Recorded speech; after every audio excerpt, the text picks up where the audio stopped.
नमस्कार, स्वागत है आपका एक नई वीडियो में। Diego Garcia, the mysterious island. Yes, Diego Garcia एक ऐसा नाम है जो कहा जाता है मिस्टीरियस आइलैंड। मतलब कि एक ऐसा समुद्री टापू जो अपने आप में रहस्य बना हुआ है। तो क्यों रहस्य बना हुआ है? अमेरिकन नेवी का इसके साथ में क्या कनेक्शन है? हमारे हिंदुस्तान से, इंडिया भारत से ये कितना दूर है, ये हम आज डिस्कस करेंगे। जान लीजिए, ये है वो टापू की शक्ल जो आप देख पा रहे हैं स्क्रीन पे। इस शेप में है, बहुत पतला सा आइलैंड है। मतलब लंबाई बहुत ज्यादा है, चौड़ाई काफी कम। ओके, वीडियो पॉज करके आप इसके जो नाम है, नॉमेनक्लेचर, वो पढ़ सकते हो कि इसमें क्या क्या है। एक ओवरव्यू आपको मिल जाएगा जब आप टोटल वीडियो को देख लोगे कि इसका पर्पस क्या है, अमेरिका के साथ में क्या कनेक्शन है और हमें इसे क्यों समझना चाहिए।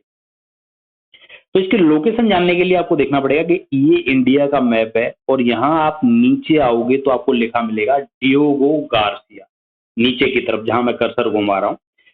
ये आप इसकी लोकेशन देखोगे ना तो ये मालदीव्स है, यहाँ आसपास में देखो मॉरिशस है, यहाँ सेशेल्स है।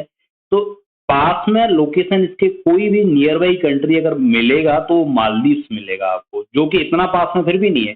इंडिया से तकरीबन 2000 किलोमीटर दूर है डियोगो गार्सिया।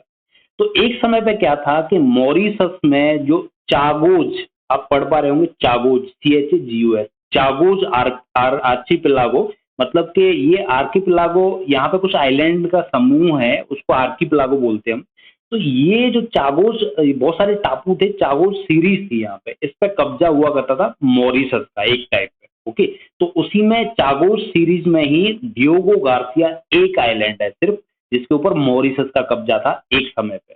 मैं ये बात कर रहा हूँ तकरीबन 1960s के आसपास की, 1960 के आसपास की। ओके, उसके बाद में क्या होता है, डियोगो गार्सिया, जैसे मॉरिशस इंडिपेंडेंट हुआ, मॉरिशस पे ब्रिटेन वालों का कब्जा था, अंग्रेजों का कब्जा था। मॉरिशस आजाद हो गया, लेकिन डियोगो गार्सिया को ब्रिटेन ने छोड़ा नहीं, उनको आजाद नहीं किया, और उन्होंने इस आइलैंड को लेके और भी आइलैंड इसमें से इंक्लूड किए। British Indian ocean territory, BIOT, 1965 में फॉर्म कर दी। मतलब मॉरिशस को ब्रिटेन ने आजाद कर दिया, लेकिन कुछ आइलैंड अपने कब्जे में रख लिए और उनको नाम दे दिया British Indian ocean territory, BIOT। 1965 में ये ये ब्रिटेन के पास में चला गया।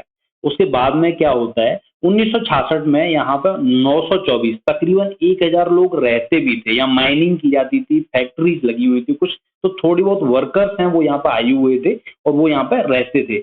बाद में 1966 के बाद में 1968 से 73 के बीच में UK और USA, अमेरिका और ब्रिटेन के बीच में एक समझौता हुआ कि ये जो लोकेशन है ना इसकी, इंडियन ओशियन में बिल्कुल बीचों बीच में है और यहाँ से सारा कुछ कब्जा किया जा सकता है। मतलब सब पे नजर बना के रखी जा सकती है। India, China, Australia, Africa, location बहुत प्राइम है। तो BIOT को, डियोगो गार्सिया को हम छोड़ेंगे नहीं, यहाँ पे बनाएंगे हम मिलिट्री बेस। तो अमेरिका ने UK के साथ मिलकर यहाँ पे बना दिया एक नेवी का मिलिट्री बेस, जिसे आज भी अमेरिका और ब्रिटेन दोनों साथ साथ मिलकर ऑपरेट करते हैं। और मिस्टीरियस आइलैंड इसे क्यों कहा जाता है? क्योंकि मॉरिशस के, मालदीव के इतने पास होने के बावजूद भी किसी भी टूरिस्ट को यहाँ पर जाने का परमिशन नहीं मिलता है। इसी कारण यहाँ इस आइलैंड पे है क्या, कितने बॉम्बर्स खड़े हैं, कितनी नेवी किस देश की खड़ी हुई है, किसी को नहीं पता है। इसीलिए इसको मिस्टीरियस आइलैंड बोलते हैं। और प्राइम लोकेशन है इसकी, नो डाउट प्राइम लोकेशन है। ठीक है, इसके साथ में काफी विवादित विवादित जो मुद्दे हैं वो भी जुड़े हुए हैं, क्योंकि जो 1000 लोग यहाँ पर रहते थे ना एक समय पे, उनको निकाल दिया गया जबरदस्ती, फोर्सिबली एक्सपेल्ड। फोर्सिबली एक्सपेल्ड का मतलब है कि जबरदस्ती वहां से भगा दिया दूसरे कंट्री में। ओके, क्योंकि इनको बेस बनाना था 1973 में, इन्होंने बना लिया, यूएसए और ब्रिटेन ने। ठीक है, तो इंटरनेशनल कोर्ट ऑफ जस्टिस में भी ये बात गई।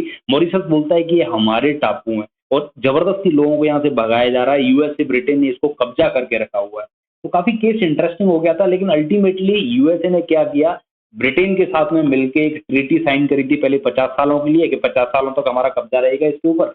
फिर ये ट्रीटी रिन्यू होकर 2015 के आसपास और 20 सालों के लिए आगे बढ़ा दी है। इसके एवज में USA ब्रिटेन को पैसे नहीं देता, लेकिन उसकी जो फोर्सेस है यहाँ पर तैनात रह सकती हैं। USA अपना ऑपरेशन है वो कैरी आउट करता रहता है यहाँ से, आप देख सकते हैं एक स्ट्रिप बनी हुई है यहाँ पे एयरक्राफ्ट लैंड करते हैं इनके, और यूएस नेवी यहाँ पे रहती है।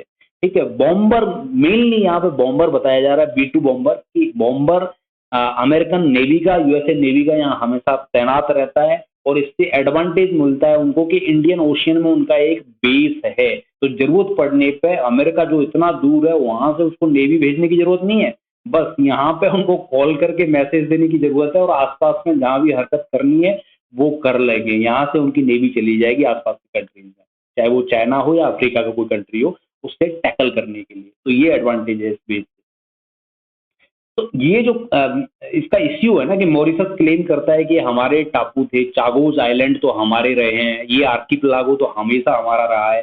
तो इस बात को लेके ब्रिटेन के अगेंस्ट में, क्योंकि ब्रिटेन से आजाद हो गया मॉरिशस, ब्रिटेन के अगेंस्ट में मॉरिशस चला गया इंटरनेशनल कोर्ट ऑफ जस्टिस में, और आईसीजे उन्होंने वर्डिक्ट दिया 2019 में कि ये जो आइलैंड है ना, ये जो आर्किपेलागो है, डियोगो गार्सिया है, ये इलीगल ऑक्यूपेशन है यूके का। ब्रिटेन जबरदस्ती यहाँ पे अपना बेस बनाए हुए है, यूएसए जबरदस्ती यहाँ पे रह रहा है, इसको इस जमीन को मॉरिशस को लौटा देना चाहिए। लेकिन आप समझते हो जो ताकतवर है वो कुछ भी कर सकता है। तो यूएसए, ब्रिटेन ताकतवर कंट्रीज हैं, उन्होंने इंटरनेशनल कोर्ट ऑफ जस्टिस के जो फैसले को नहीं माना 2019 के बाद, आज भी वो यहाँ पे बने हुए हैं। मॉरिशस को कुछ पैसे देने की बात जरूर कही ब्रिटेन ने, जो पता नहीं उन्होंने फाइनली रिसीव किया कि नहीं किया।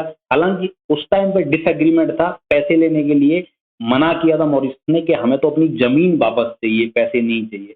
अल्टीमेटली बात दब के इसलिए रह गई है कि मॉरिशस बेचारा कंट्री, छोटा सा कंट्री है, डियोगो गार्सिया उनका आइलैंड, यूके यूएसए ने ताकत के बल पे कब्जा कर रखा है। ये समझ लीजिए आप, जैसे गाँव में शहर में होता है ना प्लॉट पे कब्जा करना, तो इनके प्लॉट पे कब्जा कर लिया है यूएसए और ब्रिटेन ने भी। ठीक है, ये छोड़ना क्यों नहीं चाहते? आप समझिए कि ICJ, international court of justice के फैसले के बाद में भी ये नहीं छोड़ना चाहते। इंटरनेशनल लेवल पे भी इनका काफी क्रिटिसिज्म होता है, चाइना रसिया सब बोलते हैं इनके अगेंस्ट में, मॉरिशस तो आवाज उठाता ही उठाता है। इसके बावजूद भी ये इसलिए नहीं छोड़ना चाहते कि ये जो लोकेशन है ना यहाँ पे, तकरीबन यहाँ से चाइना का जो आना जाना है, अफ्रीका के साथ में कनेक्टिविटी है, यहाँ मिडिल ईस्ट के साथ में कनेक्टिविटी है, वो इसी जोन, इसी एरिया के थ्रू है। तो समय पड़ने पे अगर इनकी सप्लाई काटनी है, चाइना रसिया की चेन अगर काटनी है, तो ये जो डियोगो गार्सिया का बेस है वो एक रामबाण पेनाशिया बहुत ही जबरदस्त तरीके से काम करेगा। यूएस नेवी यहाँ से उनके जहाजों की सप्लाई को रोक देगी बड़ी आसानी से। अगर यहाँ पे उनको बैकअप अवेलेबल है डियोगो गार्सिया के रूप में, तो चाइना से टैकल करने में या किसी भी रशिया या कोई अपोनेंट कंट्री से टैकल करने में यहाँ इनको डियोगो गार्सिया जो बेस है बहुत बड़ा योगदान देगा हमेशा से। और यहाँ पे इनका प्रेजेंस इनको मेंटली मजबूत बनाता है कि हमारी नेवी यूएसए यहाँ पे है, हमारी नेवी यहाँ पे स्टेब्लिश्ड है, तो आगे समय पर अगर इनको बैकअप की भी जरूरत पड़ती है तो जहाज यहाँ से आते आते तब तक यहाँ की जो नेवी है वो लड़ाई लड़ सकती है चाइना रशिया या किसी भी कंट्री के अगेंस्ट में। ऑब्वियसली इंडिया के खिलाफ तो नहीं जाएंगे क्योंकि यूएसए और इंडिया के रिलेशन काफी अच्छे हैं। तो यहाँ पे दबदबा बनाए रखने के लिए, चाइना और रशिया को काउंटर करने के लिए ये बेस है, ब्रिटेन और यूएसए छोड़ना नहीं चाहते, यही रीजन। तो अल्टीमेटली मॉरिशस का घाटा तो है। मैं कहूंगा कि जमीन वापस नहीं मिल रही है तो पैसे तो मिलने चाहिए मॉरिशस को, क्योंकि ये उनको ही बिलोंग करता है, ये टेरिटरी है। ब्रिटेन ने एक समय पे पूरी दुनिया में राज किया है, तो इसका मतलब ये तो नहीं है कि वो हर जगह पे बोलेंगे कि ये हमारी जमीन है। ठीक है, तो एक मोरल रेस्पॉन्सिबिलिटी बनती है यूएसए और ब्रिटेन की कि ये जो बेस है, बेस नहीं तो कम से कम उसका जो किराया है उस किराया को मॉरिशस को दिया जाए। लेकिन हद होगी कि आईसीजे के वर्डिक्ट के बावजूद भी उन्होंने ऐसा कोई कदम नहीं उठाया क्योंकि ताकतवर कंट्रीज हैं। लेकिन अल्टीमेटली मॉरिशस को कुछ पैसे तो मिलने चाहिए। ओके, तो लास्ट में क्वेश्चन आपके लिए है, क्योंकि मॉरिशस का नाम हमने कई बार लिया है, डिस्कस हम कर रहे हैं, so please tell me the capital of Mauritius. If you are aware, please do comment in the comment box and do subscribe this channel Scope KB if you want to get regularly such type of videos for you to enhance your knowledge, your daily current affairs knowledge. So please do subscribe this channel. Okay, so thanks for watching. Jai Hind.